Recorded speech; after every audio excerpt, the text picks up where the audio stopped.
Hey everyone! Welcome back to Lesson 2. I'm really happy you're here.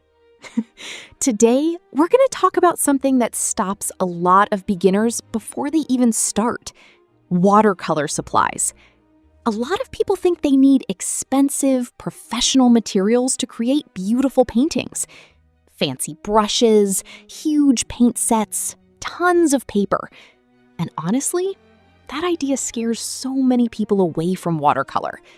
But the truth is, you really only need a few simple tools to begin. And in this video, I'm going to show you the basic supplies I personally recommend for beginners. Let's start with the paper.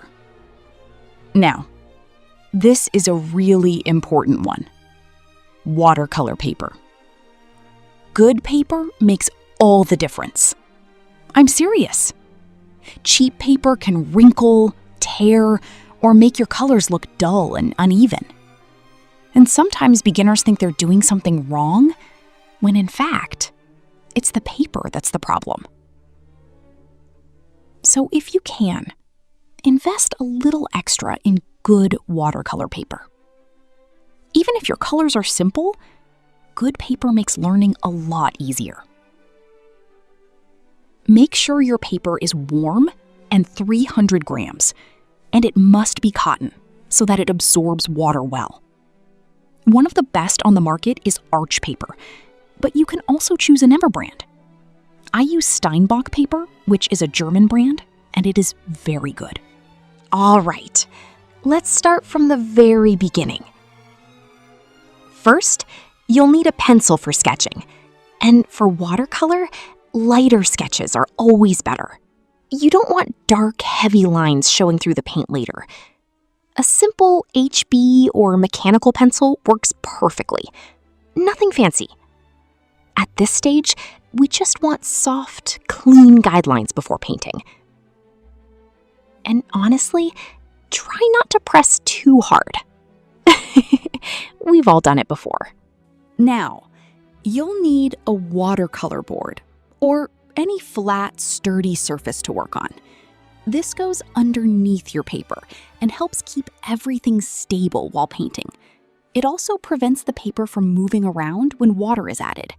And trust me, having a stable surface makes painting feel so much easier and more comfortable. Now, I'm going to show you two types of workboards.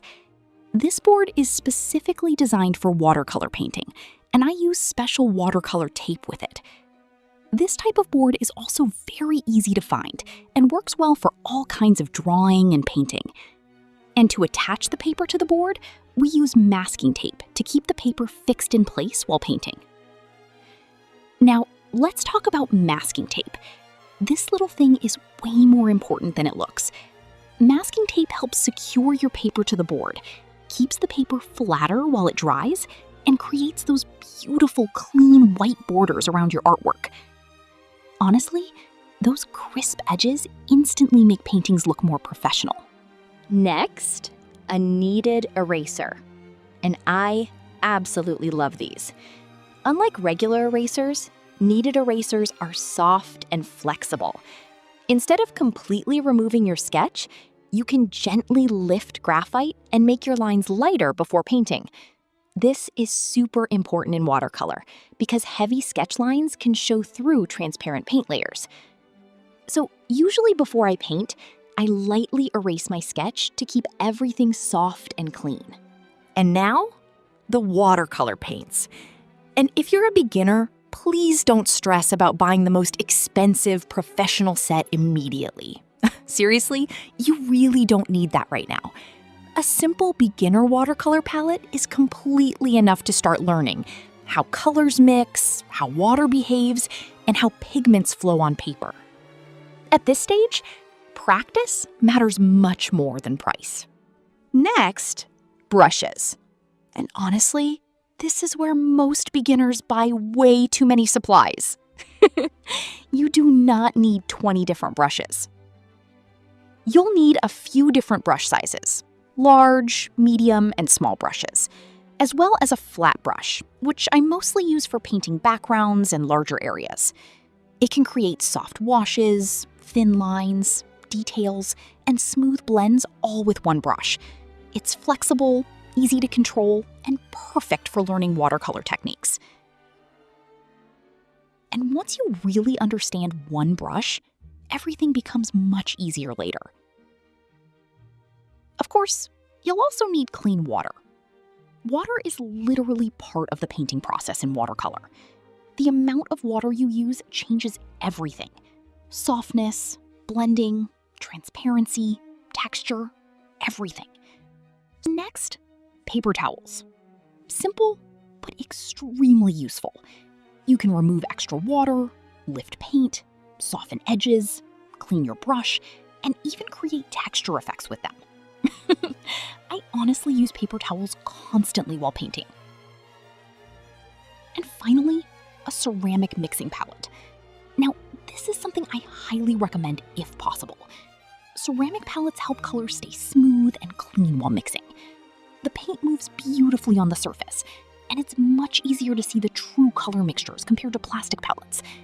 Plus, they're just really satisfying to work with. And honestly, one of the most beautiful things about watercolor is that you don't need much to start creating art. Just a few simple tools, some patience, curiosity, and practice. So please don't wait until everything feels perfect before you begin. A lot of people spend months planning, watching tutorials, saving inspiration, but never actually painting. And the best way to improve is simply to start. Your first paintings do not need to be perfect. Mine definitely weren't. What matters most is enjoying the process, learning step by step, and allowing yourself to grow as an artist. So these are the essential watercolor tools I recommend for beginners. Simple, practical, and more than enough to begin your watercolor journey. And in the next lesson, we're finally going to start painting together and learn our very first watercolor techniques. So don't miss it. And if you're enjoying this series so far, make sure to subscribe so you don't lose the channel. All right, I'll see you in the next lesson.